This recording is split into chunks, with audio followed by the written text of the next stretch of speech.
But you see then, once we are up against this possibility that the distinction between what we do and what happens to us is obliterated. And therefore we would say with Hindus and Buddhists that if I run into a catastrophe, it is my karma. You see, that means far more than that it is a punishment for something I did wrong in the past. That is a legalistic view of karma. But a naturalistic or organic view of karma is, in fact, that what happens to me is what I do. And that in a certain sense, I want what happens to me. We can use want, notice how we use this word. It means to desire and it means to lack, or to need. We say to somebody, you're wanting, you're deficient in something that you need. So it's rather alarming, really, when you consider it, that you always get what you want, invariably. Even though you may think that it's entirely opposed to your wishes. But if it's your karma, everything that happens to you, putting it in another way, everything that comes to you is a return to you of what goes out of you. Yes, obviously, that's absurd. If you confine the definition of yourself to your voluntary, conscious behavior. That's a ridiculous definition of oneself. Oneself, by any stretch of the imagination, must involve far more than the conscious and voluntary aspects of our behavior. And if we see that it involves intimately and inescapably the behavior of what we call the other, the not-self, the environment, and see that these two are moving together like the two sides of the snake when it swims, then you get a very curious feeling. You have to be careful of it if you've got a Western background. Because this is what happens to a lot of people who play around with psychedelic chemicals. There are many, many cases of inflation among these people. That is to say, when you get this sensation that the two sides of the world, the inside and the outside, are moving together, you may think, I am ruling. I am God in the Western sense of the word. Therefore, your ego, instead of being, as it were, integrated and transcended with all this process, merely assumes vast dimensions, has megalomania, is blown up by the mystical experience. So you get the holier-than-thou people going around who seem to think that they're above all human conventions and have no obligations to anyone or anything because they're divine and they can do as they damn please. What they haven't realized is that doing as you will isn't a new kind of behavior that you suddenly put on and say, from now on I'm going to go around doing as I will. You have to realize first that that's what you've always been doing. And you could look at this from a very simple point of view. It's not a complete point of view. But you can say, well, now what about the people who did good and who did the things that they didn't want to do? You know, everybody's mother said to us, darling, sometimes we have to do things we don't like. Well, what about that? Well, you can always say, the kid obeyed the mother and did the thing that it didn't like because that was the better part of wisdom. In other words, if it hadn't done that, something worse would have happened. And we choose the lesser of two evils. And when you find yourself in a situation where you have to choose the lesser of two evils, then you say, I want out of here. And you take the easiest way. You take the line of least resistance. So that's your doing. Now, you can pursue that more profoundly when you stop thinking about human behavior as something that responds to the compulsion of an environment. And you can get out of that when you see the behavior of the environment as an essential aspect of you. So it isn't, as it were, the environment starting something, which you are therefore compelled to follow. It's the whole system moving together. So then, you get in the state of liberated or mystical consciousness, you very often feel that a hill is lifting you up as you walk up it. The ground seems to heave beneath your feet, and up you go. And you get this strange feeling of lightness, of effortlessness, walking on air, never a care, you know. This wonderful sense that there are no obstructions anywhere. There's nothing, as it were, banging you and making you do that. It all flows together. And that's a very common sense. You are actually, in that state of consciousness, you are perceiving the goings-on, the Tao, the course of nature, in the way it's happening. But in the ordinary way, you've been conditioned to resist it, to fight it, and to use those sensations of resistance to create a sensory basis for what you describe as the ego. The ego, in practice, is a sense of strain. When you are aware of I, you are aware of a basic discomfort, which is located basically between the eyes, somewhere in here, a sort of tightness. Also, it's in other centers too. It's in the solar plexus, and there are various physical centers, in other words, where this constant tension or resistance against it is going on. And that's what you feel when you talk about I. When that tension ceases, you discover immediately that the separate ego has disappeared, and that what I refers to is simply the total panorama of experience, everything that's happening. That's I. And obviously I don't know all of it, because I can't inspect all of it with my radar, with my conscious attention. That would be a ridiculous undertaking, to know everything in that sense. We know it in a much better way, as we know how to grow hair and open and close our hands. So, this point of view can be understood if we clarify the initial problems we have about it. And I suppose the first problem is, if we accept the notion that everything that happens to us is our own karma, our own doing, then we have to be very careful of, shall we say, the devil of omnipotence, of inflation, of feeling that your ego is what is in control of all this. And the second thing is, if you think then that everything that happens to everybody is what they really want to happen, then you can absolve yourself from any qualms about being unkind to someone, because you could say, well, the unkindness I did you was what you really wanted, wasn't it? You know that business about the responsibility of the person who gets murdered for getting murdered? There is a curious sense in which a lot of people go around looking for trouble. Freud pointed out quite correctly the psychology of accident-prone individuals. They seem to be attracting trouble like lights attract moths. And we're all doing that, but we manage to remain unconscious of it, so that we can praise and blame and play the game which says, that's not my fault, that's your fault. And so we go around apportioning faults to everybody. Because if we're going to apportion praise for what the good things people do, you can't make praise mean anything unless you also go around blaming. Praise and blame go together.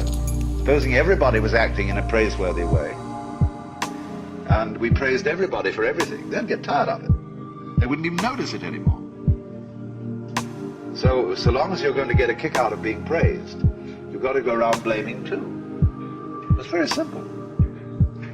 But if you see the folly of that praising and blaming are just creating each other, then you don't praise and you don't blame. You just dig the whole thing. And that's why when we encounter very great sages, you never hear them blame people, and they very rarely praise them. You try to start gossip in the presence of such a person, and you make a derogatory comment about someone. It's as if you had thrown a rock into a well and heard no splash. A funny feeling, because that you get no response. You get no agreement. And if you praise somebody, there's also likely nothing to be said, except perhaps some remark that, of course, you're praising the beloved in all its manifestations. And this disconcerts some people terribly. But I've always noticed that real sages never gossip, never criticize persons. And because they understand so well. The French saying, tout comprendre, c'est tout pardonner. To understand all is to forgive all. Is so true if you are experienced in just the ordinary way of dealing with human problems. If you've been a counselor or psychotherapist or minister or anything like that, you very soon get to realize how vastly complicated people are, and to see that they really are in the messes they're in, not because of anything, but that's the way it is. And you stop blaming people, and because you don't blame people, you have open ears, and people come and seek your advice. Because they don't want to come to someone who's a counselor who will bawl them out. It's like dentists who simply accept the fact that people really don't take care of their teeth, and realize that the job of a dentist is precisely to look after people who can't be bothered to take care of their teeth. That's why he's in business. So a good dentist doesn't bawl his patients out because they didn't do this, that, and the other. Just accept it. Same with doctors. They know perfectly well that nobody's going to live by the rules of health. And they're very vague as to what they are. And, you know, there's every kind of theory about how you ought to live and what is healthy, but they've changed in fashion. And you ought to eat this kind of diet in 1921. By the time it's 1930, they've changed their ideas altogether. By the time it's 1960, it's back again to a mixture between 1921 and 1894. Something like that. You see, it's always changing. So, while the rules are not so... You see, if they were all absurd, it would be easy. But they're not all absurd. There's some truth in it always. But nobody's ever quite sure. So the function of healers and doctors and so on is just to do what can be done to stop the mess getting too messy. And they must accept it as that. That's their job. If I were healthy, I'd say to the doctor, I wouldn't need you. So you're in business.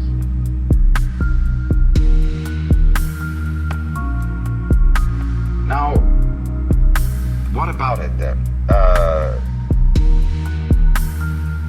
We have difficulty in seeing this mutuality of our relationship to the rest of the world because it's contrary to common sense, contrary to the way we've been brought up. And therefore we have what I would call an initial intellectual block to understanding it, quite apart from any emotional blocks or anything of that kind. But obviously, we must overcome that intellectual block if we're going to go any further and actually realize and feel this way of life's working, this relationship between what you do and what happens to you.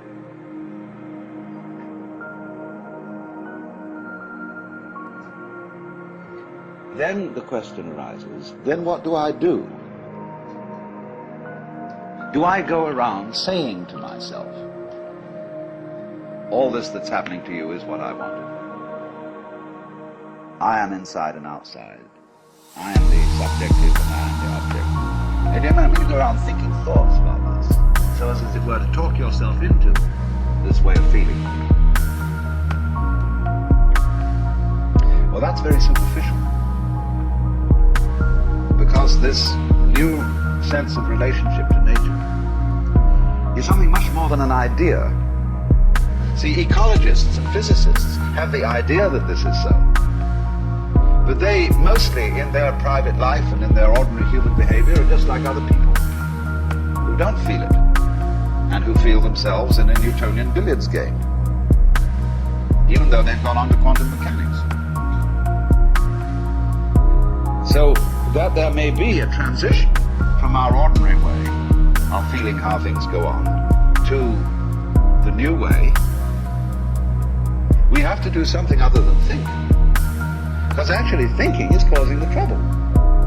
It is by thinking that we divide the world into separate events and separate things. That is calculus.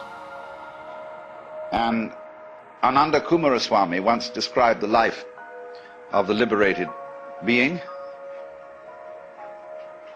as a perpetual, uncalculated life in the present. And you say, wow, I don't think I could do that. That saying of Jesus in the Sermon on the Mount, be not anxious for the morrow, the uncalculated life. If God so clothed the grass of the field, will he not much more clothe you, faithless one? And I've never met a preacher yet who would really take that up. They all say, well, of course, that's too hard a saying. It's not practical. Everybody has to take thought for the morrow and calculate. Well, at this point, people can go in two directions. There's one class of people who say, all right, let's live the uncalculated. Let's not make it. And before you know where they are, they're living and scrounging around, living on petty feet. Got into it the wrong way. The first thing to do is just as I said.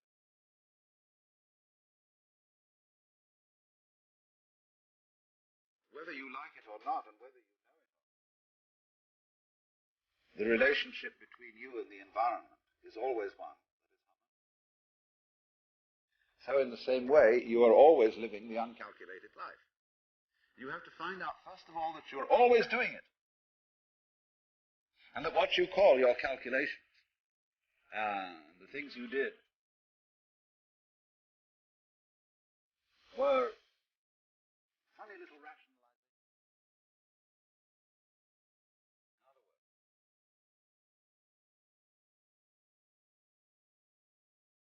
your ego has about as much control over what goes on as a child sitting next to its father in a car with a plastic steering wheel that is turning the car the way Daddy drives it.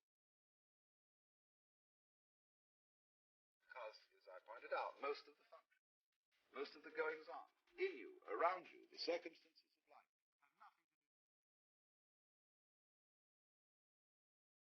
it. And you don't even know why you make up your mind to do so. We know superficially, we have few ideas.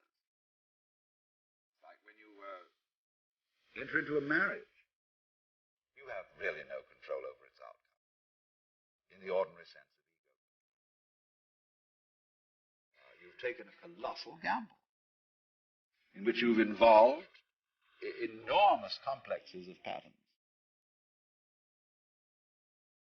And maybe it'll come out all right if you don't interfere with it too much.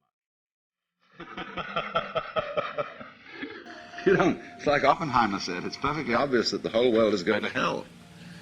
And the only possible way we might stop that happening is not to try to prevent it. And you know, all these wars are started out by people who think that they're helping someone. But It's going to make things better. So, when you begin from the basis, not of saying, I should now live the spontaneous and improvident and non-calculating style of life, but realize you've always done that, only you rationalized that you didn't. You always did what you wanted to do. Basically. Only you said sometimes it was my duty. But you preferred a conception of yourself as someone who always does his duty. That flattered you. So you were still following your own way. Now the first thing then is to see that. That's what's happening. So that you don't think, well now, there is some special thing I have to do to understand this harmonious relationship between the individual and the world. Because if you work on it that way, you will start from the presupposition that that relationship doesn't already exist and has to be brought into being. Because it doesn't have to be brought into being. It's there. But now when you see that that's so, it obviously starts to make a difference. You do behave in a different way. But the behavior, the new kind of behavior that is a result of a transformation, is not forced behavior. When you try to imitate the way a saint behaves, you have made a forced change, and you know all forced behavior is phony. It's like someone saying, I love you, I love you, I love you, when you don't. You feel you ought to, but you don't really. And there's something that doesn't ring true.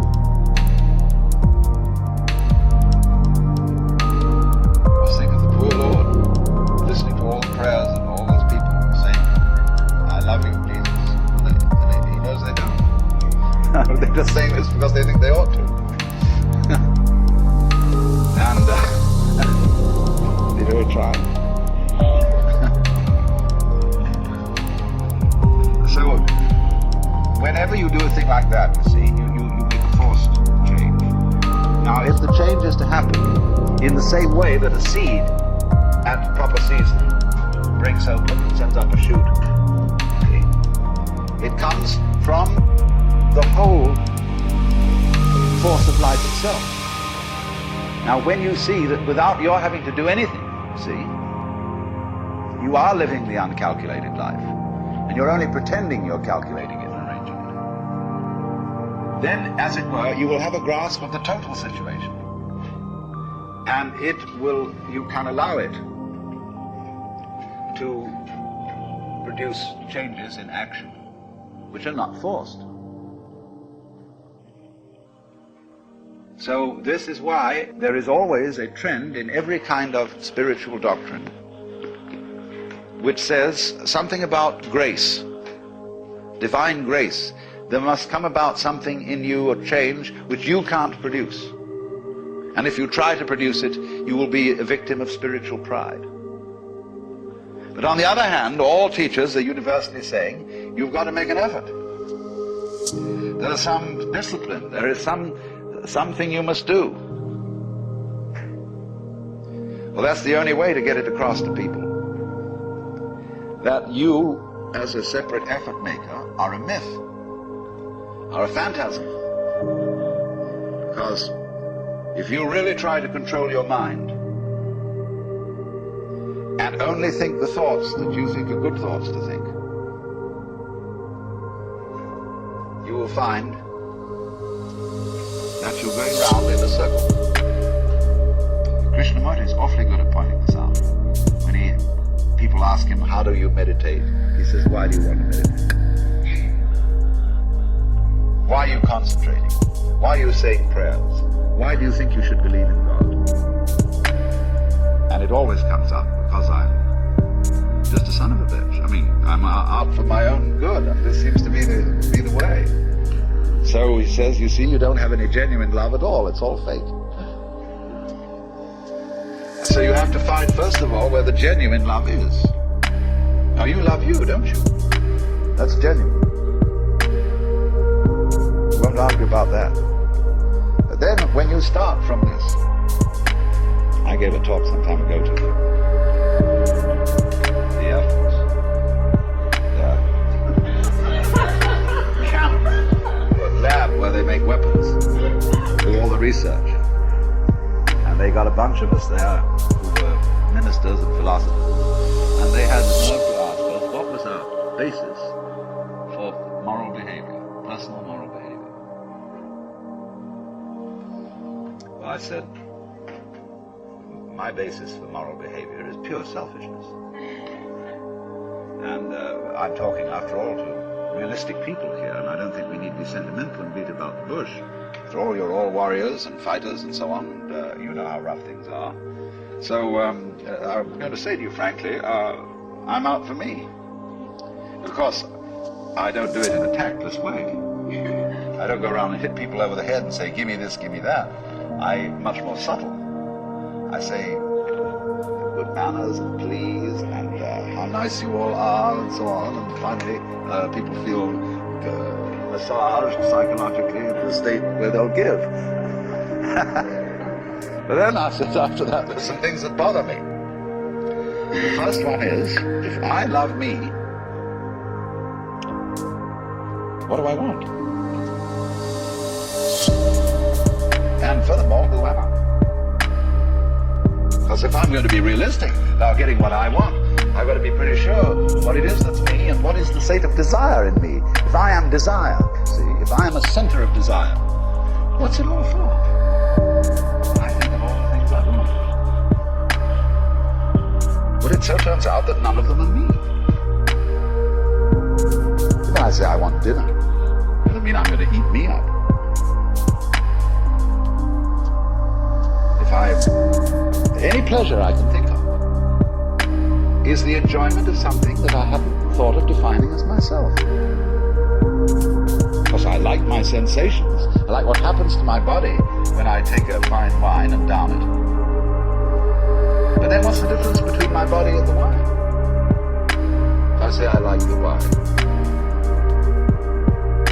I also mean I like me and the wine together, mixed up. Then I don't eat you or a friend or a lover in the same way as I drink wine. I live in association like this. But then I'm loving things that aren't formally supposed to be me. And as I go into it, in other words, as I investigate what I mean by me, I find that I can't put any limits on it. That I cannot experience me without you, or without the other. And they're inseparable. But you don't find this out until you investigate it. Until you really go into the question, what do I want? And that's the most important investigation anyone can make, which I'm going to mention in the next session. The question of power. And all these military men, they think they want power. And so I said to them some very subversive and undermining things, without anybody knowing it until long after I'd left.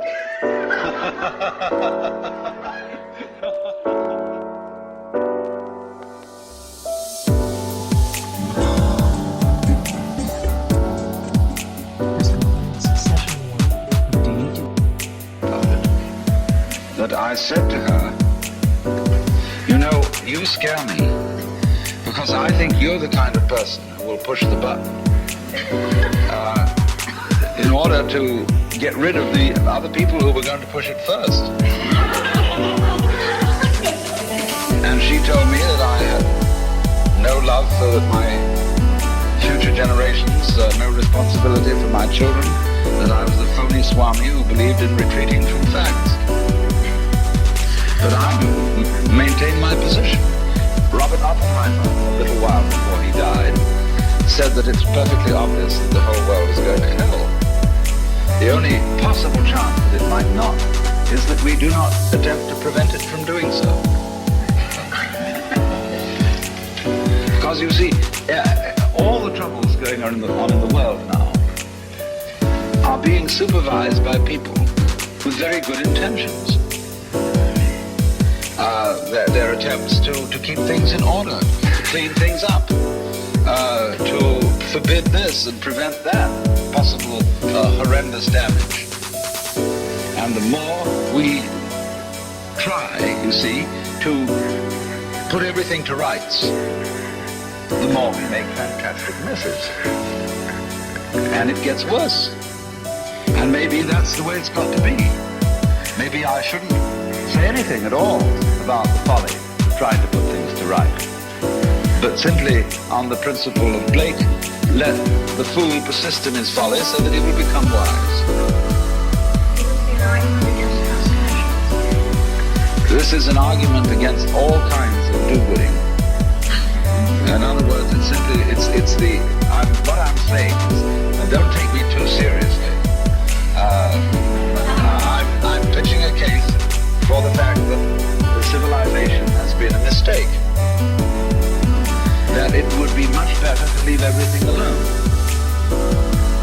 That the wild animals are wiser than we, in that they, putting it in our crude and not very exact language, they just follow their instincts. And if a moth mistakes a flame for the signal on which it gets a mating call and flies into the flame, so what? That just keeps the moth population down. And the moth doesn't worry. No, it doesn't go buzzing around in a state of anxiety, wondering whether this sex call is the real thing or just a flame. It doesn't think consciously about the future. At least we suppose this is so. Maybe it does, but we suppose that it doesn't. And therefore it isn't troubled. And but the species of moths goes on and on and on. And it's, so far as we know, it's been around for an incredibly long time. And maybe even longer than we have.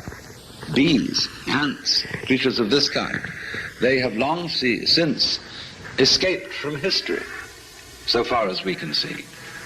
In other words, they live a settled existence, which you might consider rather boring, because it doesn't have constant change in the way that we do. They live the same rhythm again and again and again and again, but because they don't bother to remember it consciously, it never gets boring. And because they don't bother to predict, they're never in a state of anxiety.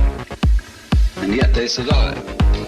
Now we, who look before and after, as Emerson says, and predict, and are always concerned whether this generation is going to be better or worse than the one that came before, we are tormented. And we just don't realize, because of this tremendous preoccupation with time, we don't realize how beautiful we are, in spite of ourselves. Because you see, the conscious radar is a troubleshooter. It's always on the watch out for variations in the environment which may bring about disaster. And so our consciousness is from one day's end to another entirely preoccupied with time and with planning and with what has been and with what will be. And since troubleshooting is its function, we then get the general feeling that man is born to trouble. And we ignore in this preoccupation with conscious attention how marvelously we get on. How, for most of the time, our physical organs are in a fantastically harmonious relationship. How our body relates by all sorts of unconscious responses to the physical environment. So that if you became aware of all the adjustment processes that are being managed spontaneously and subconsciously by your organism, you would find yourself in the middle of great music. And of course this occasionally happens. Well, the mystical experience is nothing other than becoming aware of your true physical relationship to the universe. And you're amazed thunderstruck by the feeling that underneath everything that goes on in this world, the fundamental thing is a state of unbelievable bliss. But why not? Why else would there be anything happening? Because if the game isn't worth the candle, if the universe is basically nothing but a tormented struggle, why have one? Hasn't it ever struck you that it would be much simpler not to have any existence? It would require no effort. There would be no problems. So why is there anything going on? Let me say not why, but how is there anything going on? Because if it's all fundamentally a drag, I just don't see any reason for its being. Everything would have committed suicide long ago, and to be at rest. Abu Benad and May's tribe decreased by cautious birth control and be at peace.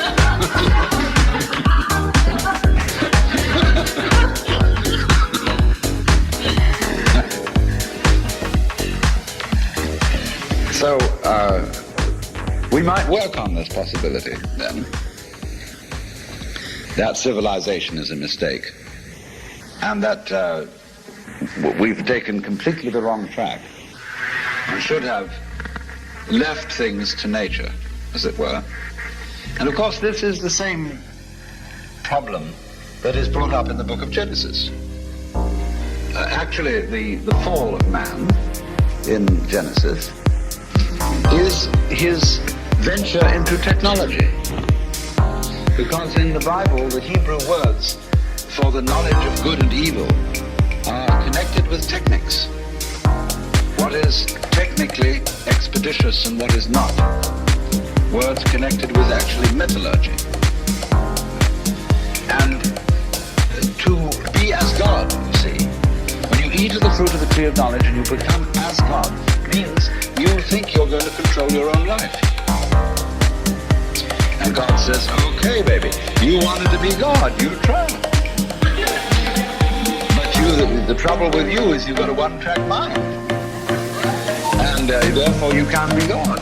To be God, you have to have a infinitely many-tracked mind. Which is, of course, what your brain has, you see. The brain is infinitely many-tracked, but consciousness is not. It's one track. As we say, you can only think of one thing at a time. And you cannot take charge of the universe with that kind of a consciousness. Because there's too much of it. As I explained before, too many variables. And our science can take care of a few variables, or of an enormous number of variables, as in quantum mechanics, by statistical methods. As we can use statistical methods to predict that most people will live to be 65 years old, at least, but we cannot say of any given individual whether he will live to 65 or not.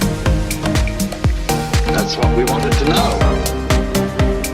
But the problem is that the variables of each individual are too complicated. And we have not yet, you see, developed a science which can deal with, say, 50 or 100 or 500 variable systems. It's too complicated to think about, but the computers are going to help us. But as yet, we're either on the low number or the extremely high number. And these are outside the range of the problems with which we are really concerned. That's why, for example, a lot of people have taken to use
decisions cooperating with your own mind. Because then again, after you've tossed your 64-sided coin, the oracle that you read that explains each particular hexagram in the Book of Changes is a sort of Rorschach blot. It is very laconic remarks into which everybody reads just exactly what they want to read. But that helps you make a decision by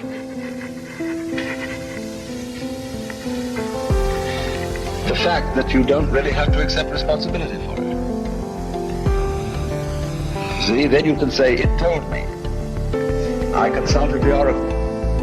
Same way when you go to a guru. You say, my guru is very wise and he has instructed me to do this, that, and the other. But it was you who decided on this guru. How did you know he was a good one?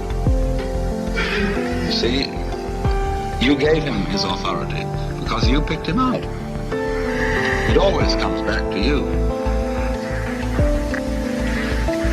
But we like to pretend it doesn't. But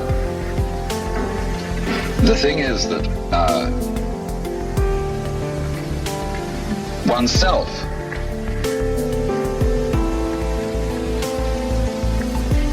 is certainly not the stream of consciousness.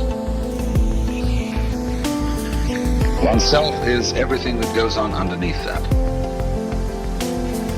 and of which the stream of consciousness is a mere, well, it has about the same relation to oneself as the bookkeeping does to a business. And if you are selling grocery, there's very little resemblance between your books and what you move over your shelves and counters. There's just a record of it. Little hummingbird, yeah, hummingbird, that's the thing.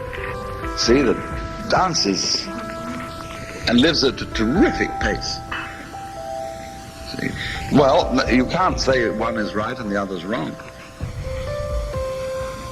And so there may be nothing wrong with the idea of a world, a civilization, a culture that lives at a terrific increasing pace of change and then explodes. That may be perfectly okay. My point is that if we could reconcile ourselves to the notion that that is perfectly okay, then we would be less inclined to push that button. It's the anxiety. If you cannot stand anxiety, and if you cannot simply be content for issues to be undecided, you are liable to push the button because you say, let's get it over with.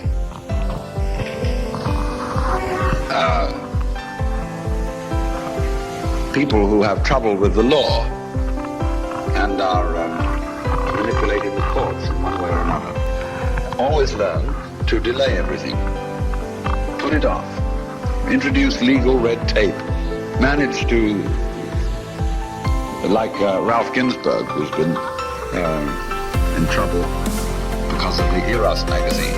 He's got a very smart attorney who simply, although the case has gone to the Supreme Court, he's simply mumbling away, putting up all sorts of things so that he keeps Ralph out of jail. And that's life. Life is simply a way of postponing death.